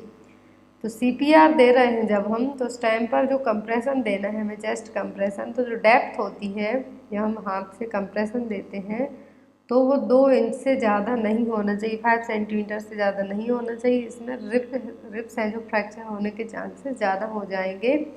चेस्ट कंप्रेशन कितना होना चाहिए, 5 सेंटीमीटर और 2 inch. Next, after the dog bite wound should be clean with. तो यदि किसी को कुत्ता काट लेता है, डॉग बाइट हो जाता है, तो सबसे पहले जो वुंड है, घाव है, उसको कैसे क्लीन करेंगे। ऑप्शन में hydrogen peroxide, tincture iodine, soap and water, या फिर क्लोरीहेक्सिडिन। तो यदि किसी को डॉग बाइट की सिचुएशन होती है, किसी को कुत्ता काट लेता है, डॉग काट लेता है, बाइट कर देता है, तो सबसे पहले आपको वुंड को पानी के नीचे कंटिन्यू टैप ऑन करके वहाँ पर आपको सोप एंड वाटर से क्लीन करना होगा। देन आफ्टर कंटिन्यूसली क्लीन करने के बाद आपको यदि ब्लीडिंग होती है तो उसको कवर करके रखना होगा। तो यहाँ पर फिर अलग अलग कैटेगरी डिवाइड हो जाती है। तो किससे क्लीन करना है हमें, सोप एंड वाटर से। फिर आती है कैटेगरी की बात। तो कैटेगरी कब कंसीडर किया जाती है, यदि इन्फेक्टेड एनिमल ने क्या किया हो, टच किया हो, आपको थोड़ा बहुत बाइट किया हो, तब आपको ओनली क्लीन करना है। सेकंड में आता है लिविंग ऑफ अनकवर्ड स्किन, या फिर माइनर स्क्रैच आ गए, एब्रेशन होगा विदाउट ब्लीडिंग के, ब्लीडिंग नहीं हो रही बट एब्रेशन है, तब हमें वैक्सीनेशन करवाना है और साथ ही साथ लोकल ट्रीटमेंट वुंड देना है। थर्ड में आता है कि यदि सिंगल और मल्टीपल ट्रांसडर्मल बाइट से स्क्रैच है तब हमें वैक्सीन करवाना है। यदि लिक्स है, ब्रोकन स्किन हो जाती है, तब हमें रेबीज इम्यूनोग्लोबुलिन एडमिनिस्टर करवाना है। लास्ट में कॉन्टैक्ट विथ एनिमल्स, तो यहाँ पे हमें जिस भी एनिमल ने बाइट किया है तुरंत उसका ट्रीटमेंट लेना होगा। यहाँ पर आपका आंसर है, जो कैटेगरी वाइज आपको एग्जाम में पूछ सकते हैं, तो आप इनको याद रखें। Next, which would you do when caring for epidemic seizure victim? यदि किसी को सीजर्स आते हैं तो आप उसको कैसे ट्रीट करेंगे? ऑप्शन में है remove nearby object that might cause the injury, place a small object such as a rolled up piece of cloth between the victim's teeth, try to bold the person still, या फिर all of the above. यदि किसी को seizures आ रहे हैं, fits आते हैं, तो उस टाइम पे हमें क्या करना है, जो आसपास उसके शार्प आइटम्स हैं उनको दूर करना है ताकि इंजरी ना हो सके। क्लॉथ है या फिर कुछ कॉटन हमें विक्टिम्स के टीथ के बीच में लगाना है ताकि अपनी टंग को बाइट ना कर पाए, और किसी अच्छे पर्सन को वहाँ पे खड़ा रखना है जिससे पेशेंट को कोई प्रॉब्लम ना हो। और जब भी जिसको फिट्स आते हैं, सीजर्स आते हैं, उनको साइड रोल पोजीशन में लेटा देना है हमें, साइड लाइन, जिससे जो झाग आता है मुंह से, थूक आता है, तो वो क्या ना हो, एस्पिरेट ना हो पाए। तो यहाँ पर आपका आंसर क्या होगा, D, all of the above. एक क्वेश्चन आपके लिए, इसका आंसर आप लोग कमेंट बॉक्स में ज़रूर देना। Gangrene foot removal is OT usually scheduled. Image दी हुई है कि जिसको गैंग्रीन की कंडीशन है, जो कि एक बैक्टीरिया के द्वारा होता है, क्लोस्ट्रीडियम परफ्रिंक्स के द्वारा होता है। तो इसके लिए यदि ओटी में इसका पैर या फिर हाथ रिमूव किया जाना है गैंग्रीन फूट का, तो कब ओटी है जो शेड्यूल की जाएगी, at the end, at the beginning, as per convenience of the surgeon, या फिर as per roll number of the day. तो इसका आंसर कमेंट बॉक्स में ज़रूर देना। आई होप आपको क्वेश्चन अच्छे लगे हों। वीडियो को लाइक करके शेयर ज़रूर करें अपने फ्रेंड के साथ। Thank you for watching us, bye bye. Type है कि इन 4 टाइप की पेल्विस होती हैं, बट प्रेगनेंसी के लिए most reliable, most ideal pelvis कौन सी होगी? ऑप्शन है गायनेकॉइड, एंड्रॉइड, एंथ्रोपॉइड, प्लेटिप्लॉइड। ये क्वेश्चन बहुत सारे नर्सिंग एग्जाम में आ चुका है, चाहे स्टेट लेवल के एग्जाम की बात करें या फिर हम सेंट्रल लेवल की, सभी में क्वेश्चन आ चुका है। तो जो आइडियल पेल्विस होती है प्रेगनेंसी के लिए, वो क्या है, गायनेकॉइड पेल्विस, जो कि 50% फीमेल में प्रेजेंट होती है।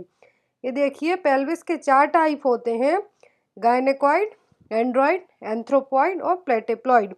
तो यहाँ पर हम ये भी पढ़ेंगे कि किस पेल्विस की क्या साइज शेप रहता है, जिसके कारण कौन सी पेल्विस मेल में ज़्यादा होती है, कौन सी फीमेल में। तो यहाँ पर ये देखिए, ये रहा, यहाँ पर डिफरेंस भी दिए हुए हैं, आउटकम है, इनलेट क्या है। तो यहाँ पर जो गायनेकॉइड पेल्विस है, most suitable female pelvic shape, round pelvic inlet and shallow pelvic cavity with short ischial spine. तो इसकी खास बात क्या रहने वाली है कि ये मोस्ट सुटेबल पेल्विस है, जो कि 50% फीमेल में पाई जाती है। प्रेगनेंसी के लिए, वेजाइनल डिलीवरी के लिए मोस्टली जो आइडियल पेल्विस है वो क्या है, गायनेकॉइड पेल्विस।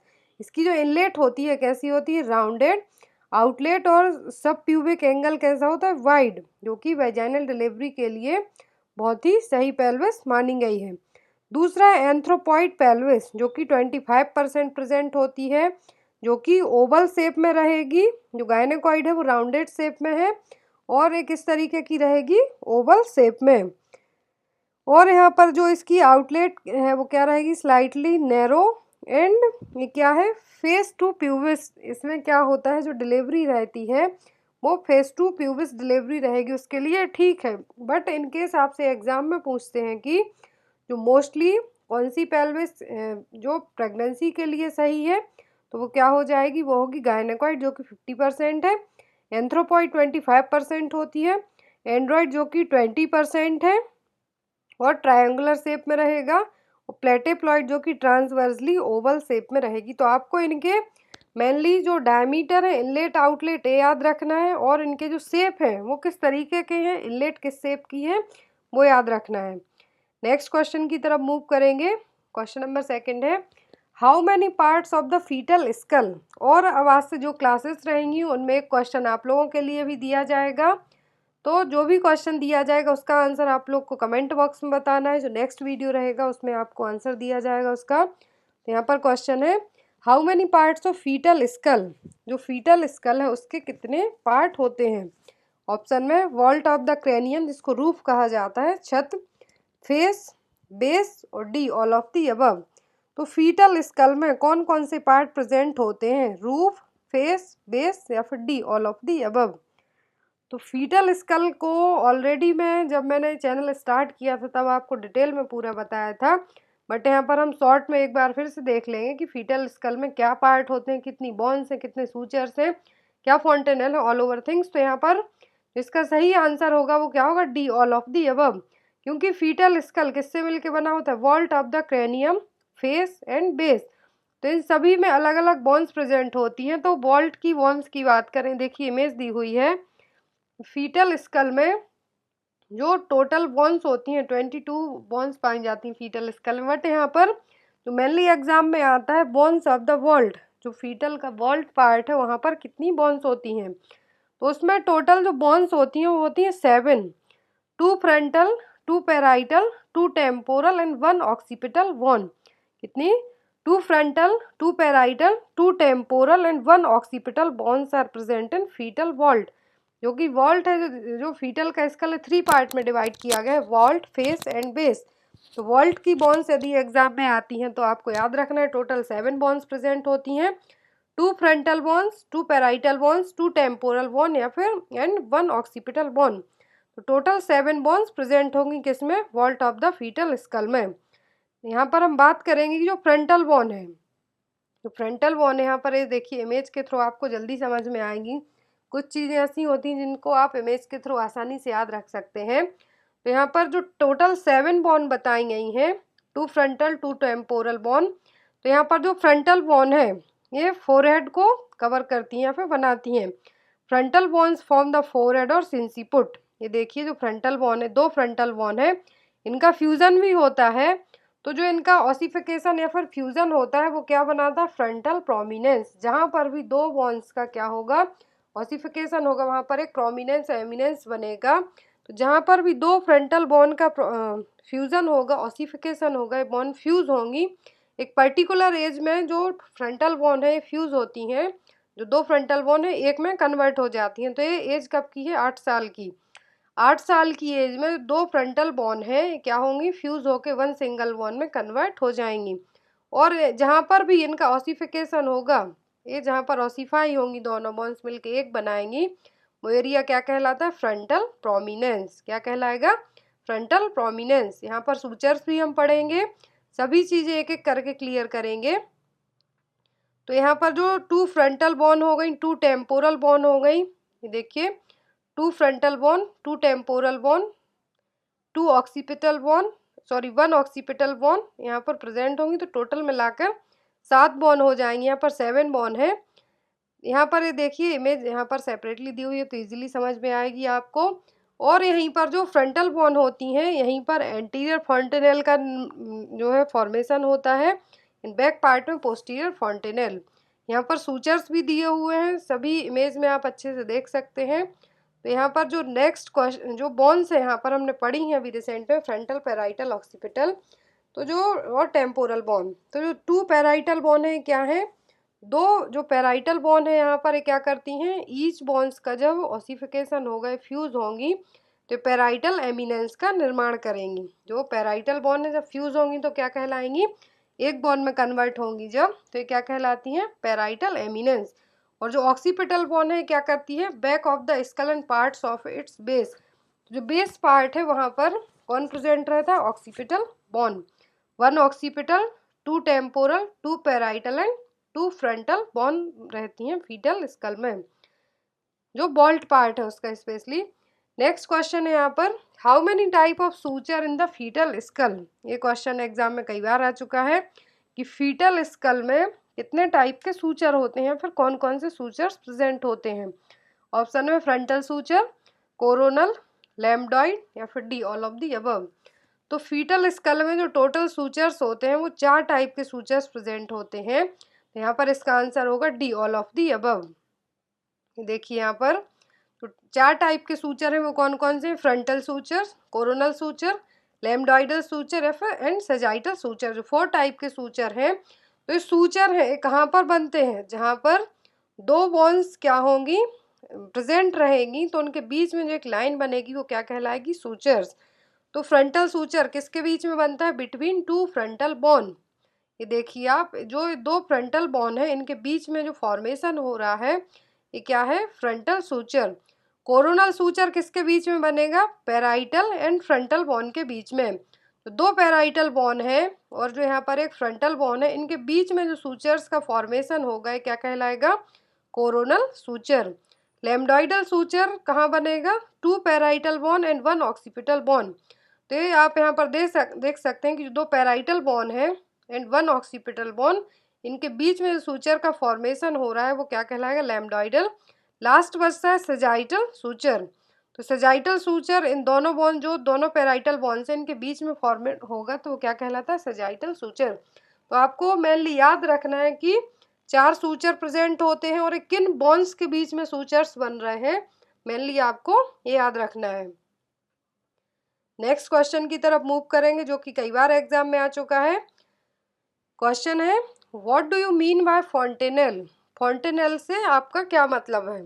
ऑप्शन में है space between two bones join together, space between two और मोर सूचर्स जॉइनिंग, लिगामेंट जॉइन, या फिर D all of the above.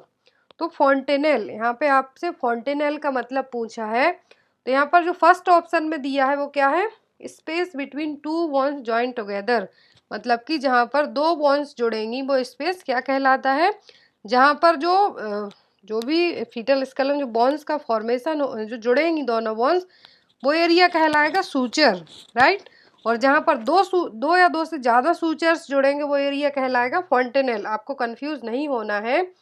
जहाँ पर दो बोन्स, जो दो बोन्स हैं उनके बीच का जो एरिया रहेगा जुड़ेंगी जहाँ पर वो दोनों बोन्स, वो कहलाएंगी सूचर।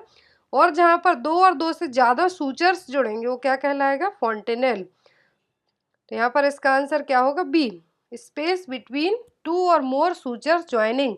तो आपको कंफ्यूज नहीं होना है। फॉन्टेनेल का मतलब है कि जहाँ पर दो और दो से ज़्यादा सूचर्स जुड़ रहे हैं वो एरिया फॉन्टेनेल कहलाएगा। और जहाँ पर वन और मोर बोन्स जो जुड़ेंगी, जो स्पेस रहेगा, एरिया रहेगा, वो क्या कहलाएगा, सूचर्स। और जो सूचर्स और फॉन्टेनेल इनका मेन काम क्या है कि fetal skull to mould during the process of delivery. जो फीटल स्कल है उसको क्या करना, मोल्ड करना डिलीवरी की प्रोसेस में। स्पेशली वेजाइनल डिलीवरी हो रही है, वेजाइनल नॉर्मल डिलीवरी हो रही है, तो उस टाइम पर सूचर्स और फॉन्टेनेल्स का यही काम है कि जो फीटल स्कल है इसको मोल्ड करना। यहाँ पर दो तरीके के फॉन्टेनेल्स होते हैं जो कि एग्जाम में आ चुके हैं कई बार, एंटीरियर फॉन्टेनेल और and posterior fontanelle. Anterior fontanelle and posterior fontanelle है। तो एंटीरियर फॉन्टेनेल कहाँ पर बनता है, पोस्टीरियर कहाँ पर बनता है, इनका डिफरेंस भी आप एक तरीके से समझ सकते हैं। तो fontanelles are the membrane filled space at meeting point of the suture. जैसा कि मैंने आपको पहले बताया कि फॉन्टेनेल क्या है, जहाँ पर दो या दो से ज़्यादा सूचर्स मिलते हैं, प्रोसेस ऐसी प्रोसेस होगी जहाँ पर दो सूचर्स मीट करेंगे वो क्या कहलाता है, जुड़ेंगे, वो कहलाते हैं फॉन्टेनेल। तो फॉन्टेनेल दो तरीके के होते हैं, एंटीरियर फॉन्टेनेल और ब्रैगमा। याद रखना है, एंटीरियर फॉन्टेनेल का दूसरा नाम क्या है, ब्रैगमा, एंड पोस्टीरियर फॉन्टेनेल और लैम्डा। तो इनका आपको मेनली कहाँ पर कौन से सूचर्स जुड़ रहे हैं तब फॉन्टेनेल का फॉर्मेशन हो रहा है। सेकंड थिंग है कब क्लोज हो रहे हैं, यदि टाइम के पहले क्लोज होते हैं तो क्या कहलाएगा। ये तीनों चीज़ों को आपके लिए याद रखना है। तो फर्स्ट हम पढ़ेंगे एंटीरियर फॉन्टेनेल और ब्रैगमा। एंटीरियर फॉन्टेनेल का दूसरा नाम क्या है, ब्रैगमा, और ये कहाँ पर बनता है, meeting point of sagittal, coronal and frontal suture.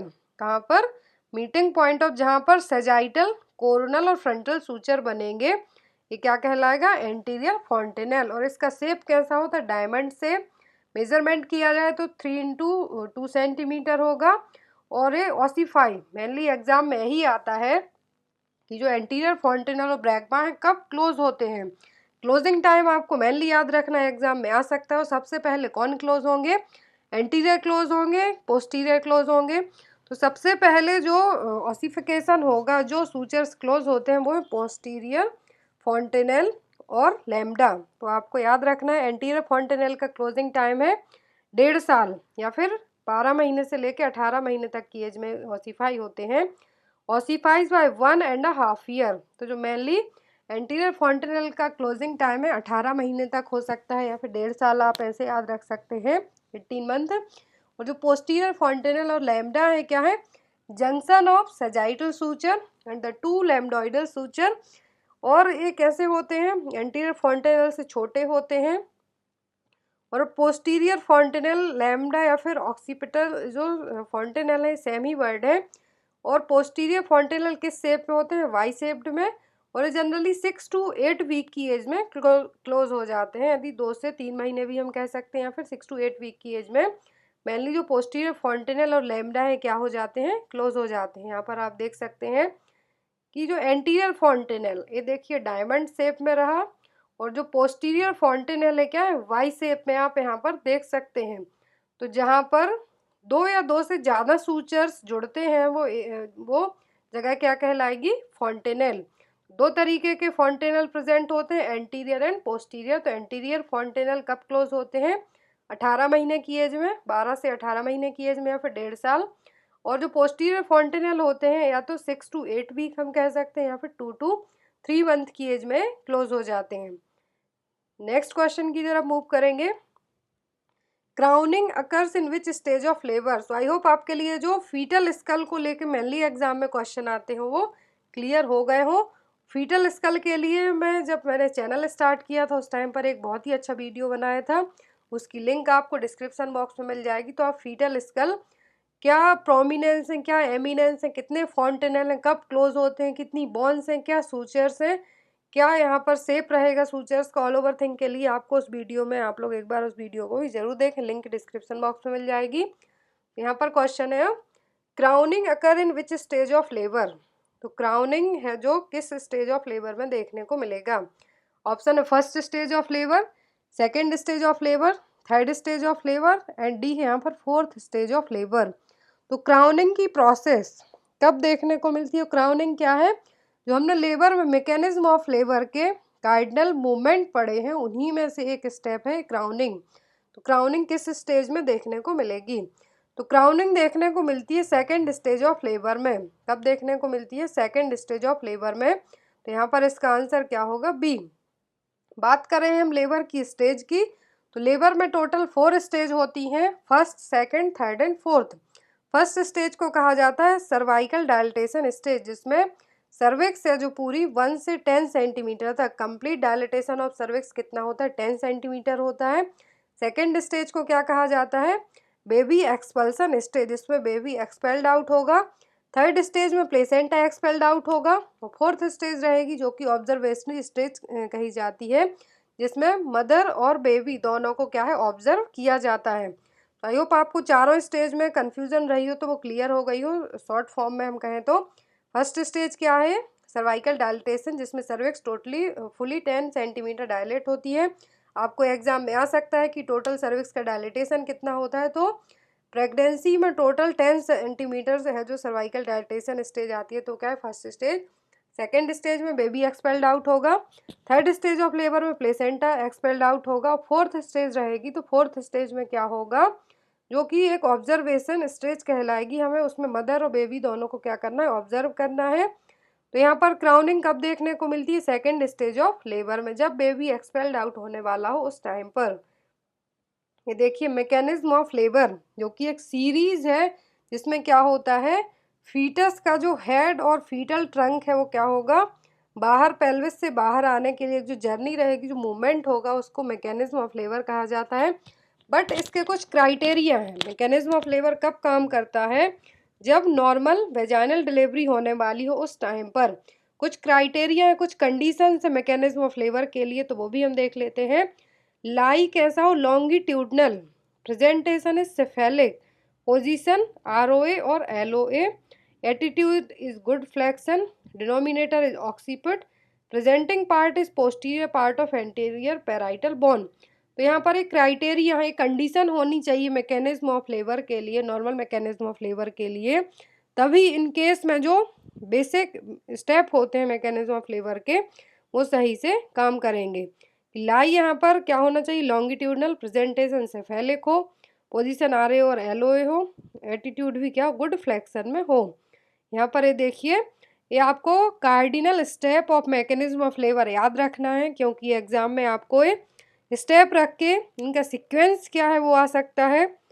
तो यहाँ पर फर्स्ट होता है क्या, engagement of the head, head का क्या हुआ engagement, then flexion of head, internal rotation of head and crowning. Fourth step क्या है, crowning, extension and birth of head, restitution, internal rotation of shoulder and external rotation of head. Last step है 8वें नंबर का, birth of shoulder and trunk by the lateral flexion. तो यहाँ पर आपको मैकेनिज्म ऑफ लेबर का एक तो क्राउनिंग आता है कि क्राउनिंग कब होता है किस स्टेज में, दूसरा यहाँ पर जो कार्डिनल स्टेप है मतलब कि किस स्टेप बाय स्टेप जो मैकेनिज्म ऑफ लेबर होता है, तो इसके आपको मूवमेंट याद रखना है। तो यहाँ पर जो मैकेनिज्म ऑफ लेबर के जो कार्डिनल स्टेप और मूवमेंट है आपको ऑर्डर वे में जमाने के लिए एग्जाम में आ सकते हैं कि सही ऑर्डर क्या होगा, पहले क्या होगा, एंगेजमेंट ऑफ हेड होगा, क्राउनिंग होगी कि फ्लेक्शन ऑफ हेड होगा, इस तरीके से। नेक्स्ट क्वेश्चन है यहाँ पर, what is the normal position of uterus.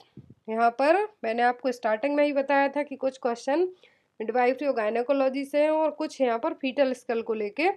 तो जो नॉर्मल पोजीशन क्या होते हैं यूट्रस की, एग्जाम में आ चुका है क्वेश्चन, कई एग्जाम में आया है नर्सिंग के।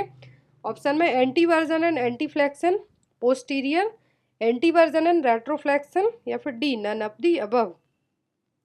जो नॉर्मल पोजीशन होती है यूट्रस की वो क्या होती है, anteversion and anteflexion. किस तरीके से देखिए, anteversion and anteflexion way में नॉर्मल पोजीशन होती है यूट्रस की। तो यहाँ पे आपको याद रखना, यूट्रस से आपको 3-4 क्वेश्चन आ सकते हैं, वो आपको नेक्स्ट क्वेश्चन में क्लियर होंगे।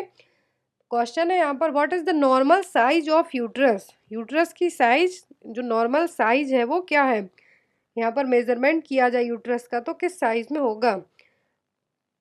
ऑप्शन है 7.5 into 0.5 into 1.25 centimetre, 7.5 into 5 into 1.5 centimetre, 7.5 into 5 into 1.25 centimetre, या फिर 7.5 इंटू 4 इंटू 1.25 सेंटीमीटर।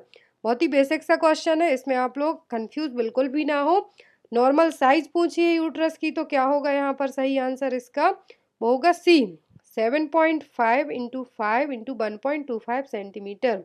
किस तरीके से कि जो 7.5 सेंटीमीटर क्या हो गया है, लेंथ हो जाएगी यूट्रस की, जो सर्विक्स से लेके बॉडी ऑफ द यूट्रस की जो लेंथ रहेगी वो क्या हो जाएगी, लेंथ जो कि 8 सेंटीमीटर यदि एवरेज कहा जाए तो 8, बट यहाँ पर 7.5 सेंटीमीटर लेंथ रहेगी। बिट्स, बिट्स का मतलब है चौड़ाई, चौड़ाई कितनी होगी 5 सेंटीमीटर। थिकनेस, थिकनेस कितना होगा 1.25 सेंटीमीटर, मेनली 3 सेंटीमीटर तक हो सकता है, बट यहाँ पर 1.25 सेंटीमीटर एवरेज है जो काउंटिंग रखी गई है। तो यहाँ पर जो एवरेज यूट्रस की जो साइज है वो कैसी होगी, 7.5 centimetre length, width 5 centimetre, thickness कितनी होगी 1.25 सेंटीमीटर। नेक्स्ट क्वेश्चन है, what is the meaning of parturition. Parturition का मतलब क्या है। ऑप्शन में labour, delivery, both A and B, या फिर डी एंटी पार्टम हेमरेज। तो पार्चुरेशन का मतलब होता है लेबर एंड डिलीवरी, ऐसी प्रोसेस जिसमें क्या हो, बर्थ जन्म देने के लिए जो प्रोसेस हो बेबी के लिए वो क्या कहलाती है, पार्चुरेशन, जिसमें लेबर भी प्रेजेंट रहेगा और डिलीवरी भी। लेबर और डिलीवरी दोनों स्टेप प्रेजेंट होंगे पार्चुरेशन में। Next question, what is the term weight of uterus. Term, term का मतलब है प्रेगनेंसी में फुल टर्म में यूट्रस का वेट कितना होगा। ऑप्शन है 700 ग्राम, 900 ग्राम, 60 ग्राम, या फिर 600 ग्राम। यहाँ पर 2 ऑप्शन आपको है, कंफ्यूज बिल्कुल भी नहीं होना है। यहाँ पर आप देख सकते हैं टर्म वेट पूछा है यूट्रस का, ना कि नॉर्मल वेट पूछा है। टर्म का मतलब है कि full term after 37 week of gestation में यूट्रस का वेट कितना होगा। यहाँ पर मैंने आपको हिंदी में भी बता दिया है कि टर्म प्रेगनेंसी में यूट्रस का वेट क्या होगा। क्वेश्चन यहाँ पर ये है, ऑप्शन में है 700 ग्राम, 900 ग्राम, 60 ग्राम, या फिर 600 ग्राम। तो टर्म वेट होगा यूट्रस का कितना, 900 ग्राम। एवरेज होता है 900 से 1000 ग्राम तक, बट यहाँ पर जो ऑप्शन के अकॉर्डिंग हम जाए तो 900 ग्राम।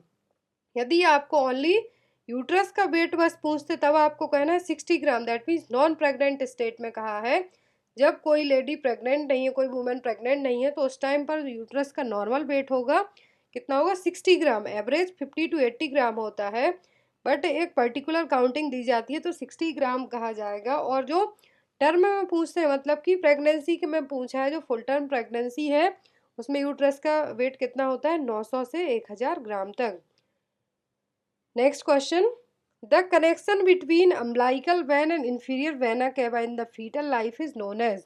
तो कनेक्शन जो कि एक अम्बिलिकल वेन और इंफीरियर वेना केवा के बीच में कब फीटल लाइफ में, जब बच्चा कहाँ पर यूट्रस में ही हो, फीटल लाइफ में हो, तो उस टाइम पर जो कनेक्शन रहेगा अम्बिलिकल वेन और इंफीरियर वेना केवा के बीच में वो क्या कहलाएगा। ऑप्शन में pulmonary artery, umbilical artery, ductus venosus या फिर डक्टस आर्टरियोसिस।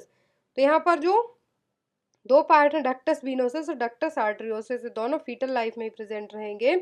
तो फीटल लाइफ में अम्बिलिकल वेन और इंफीरियर वेना केवा के बीच जो कनेक्शन होता है वो क्या कहलाता है, डक्टस वीनोसस, जो कि एक जहाँ पर सबसे ज़्यादा हाईएस्ट कंसंट्रेशन ऑफ ऑक्सीजन है जो फीटल लाइफ के लिए प्रोवाइड करवाई जाएगी। तो यहाँ पर जो डक्टस आर्टरियोसिस है, umbilical vein, foramen ovale, ductus venosus, ये आपको एग्जाम में आ सकते हैं।